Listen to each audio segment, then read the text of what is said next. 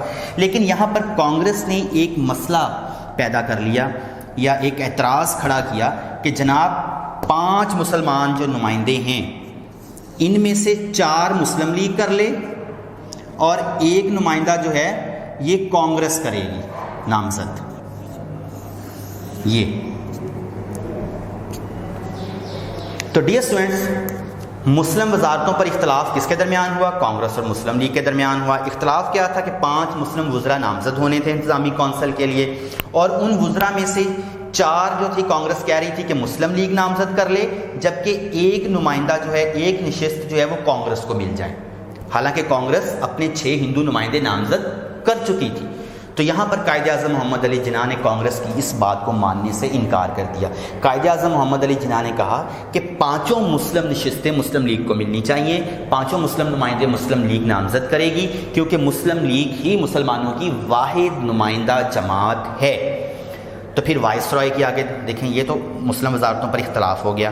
Next viceroy کی کوشش. تو وائسرائے نے کانگریس اور مسلم لیگ میں اس وقت بھی مفاہمت کروانے کی کوشش کی. وائسرائے نے کیا کیا؟ وائسرائے نے قائد اعظم محمد علی جناح کو مطمئن کرنے کی کوشش کی. یہ کہا کہ ٹھیک ہے 4 آپ کر لیں, 5واں آپ پنجاب کی ایک پارٹی ہے یونینسٹ پارٹی جو کہ مسلم لیگ کی مخالفت کرتی تھی. اس پارٹی کا سربراہ تھا ملک خضر حیات. اس کو آپ 5ویں مسلم نشست پر قائد اعظم سے کہا کہ نامزد کر لیں. تو قائد اعظم محمد علی جناح نے وائسرائے کی اس بات کو ماننے سے بھی انکار کر دیا, کیونکہ قائد اعظم محمد علی جناح کو پتہ تھا کہ یونینسٹ پارٹی جو ہے وہ اینٹی مسلم لیگ پارٹی ہے. تو ڈیئر اسٹوڈنٹس پھر قائد اعظم محمد علی جناح مزید آگے گئے. ملک خضر حیات کی نامزدگی پر قائد اعظم نہیں مانے.